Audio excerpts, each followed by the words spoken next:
Why did my paint wrinkle?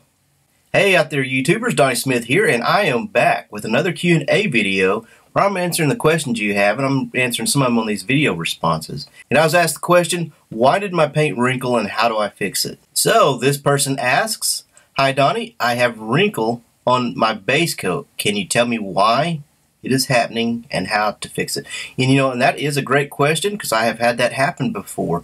But basically, just a short answer is anytime you have something wrinkling, it's due to some type of chemical reaction. Just something's not working. Just like, if you get something on your skin that you're allergic to, you're going to have a reaction. And that's why two chemicals may act the same way. If they don't work well together, they're going to end up wrinkling. But that's not the only reason. It's not maybe a compatibility problem.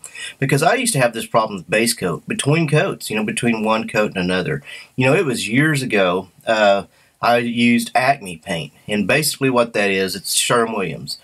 Sherwin-Williams would relabel it for some distributors and call it Acme, and then they'd also relabel it and call it Martin Seniors for a lot of Napa stores sold Martin Seniors, but it's basically Sherwin-Williams, automotive paint.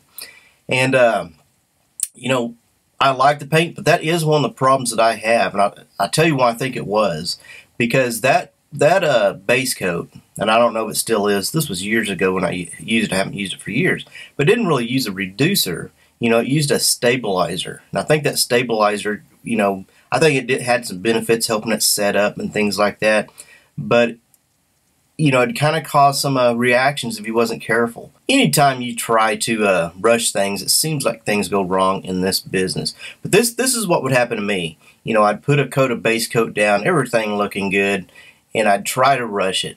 I'd try to come back too soon with another base coat. And every time that I had done that, it would wrinkle with this Acme brand. I think it was because of that stabilizer.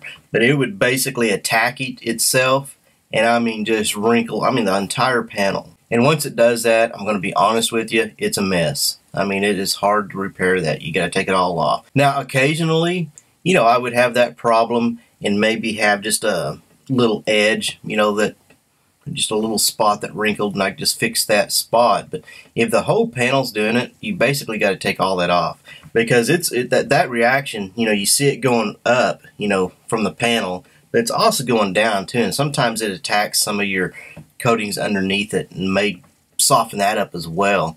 So basically, you're gonna have to strip all that off. It's you may not have to take it to the metal, but you're gonna have to take all that base coat off.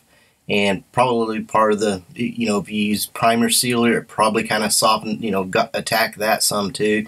So it's just going to take a little bit of work to, to get that. You may have to start out with 220 or even 180. And that stuff doesn't sand good either. It's not going to be chalky, like something dry would be. It's gummy. It's going to gum your paper up.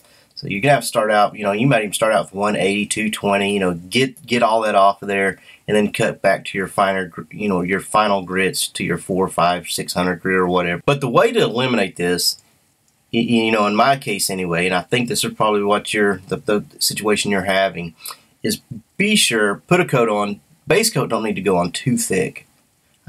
Most base coats are, medium wet. It's not a full, you don't want to see that gloss on there so much. You're just wanting nice, even coats. So put a coat on and make sure that you let it flash. Now keep this in mind. It may say let it flash for 5 minutes. Then it says it's 70 degrees, or some certain temperature. If it's colder than that in your shop, you're going to have to let it flash longer. Now, it's summertime right now. It's probably not going to have to worry about that, but just keep that in mind. If it's colder, it's going to take longer. And I remember another situation where we'd have wrinkling. It's not in the base coat like you're talking about, but back when we used a lot of lacquer primer. Worked good on everything cured, but if you had to go back and repair something that you just painted and you bust through the different layers of paint, man, that would kind of it'd soften up those edges and you'd have wrinkles around the edges. Haven't really had that problem, with the 2Ks that we use today. Another one you have to watch for wrinkling is the acid primer, or the self-etch primer. Because that acid sometimes, especially if you have to go back and fix something and you're getting it on those soft edges of paint, the different layers, a lot of times it might attack that. soften it up and start wrinkling on some of those. So be careful with the self etch. You want to put that on thinner coat so it doesn't do that. But as far as base coat, like you're asking, you know, that is the only time that I had problems with it. Was anytime that you're using a base coat and it has a stabilizer or a hardener or something like that, you know, that's whenever your chances are greater that it could have some type of chemical reaction. So, you know, be careful, be sure and allow that to flash. Well, I hate that this happened to you. You know, that is a problem. It takes a lot of work. You know, you're going to have to strip a lot of that off. But, you know, learn from this and don't do it again, you know, like I've done. You know, I've more than one case, you know, back when I was using that line. You know, well, you know, trying to hurry up, get a job out, have a deadline. And then when that happens, well, you're not going to make that deadline because you just created more work than you ever had in the first place. So just learn from it. You know, let those coats flash. Be sure that they're ready, you know, to put that next coat on. I hope this helps answer your question. May not have been the solution you was looking for, or you thought there may have been a quick fix, but, you know, from the experience I've had with this, if it's the same thing that I'm talking about that you have, probably not going to be a real quick fix. As always, I thank you for asking this question. I thank everybody for watching, commenting, and asking questions. If you like this video, be sure and give us a thumbs up, give us a like, subscribe to this channel if you haven't subscribed to us, share this with your friends, and remember, if something's worth doing, do your best and have a blast doing it. Thanks for watching, take care, and we'll see you in the next video.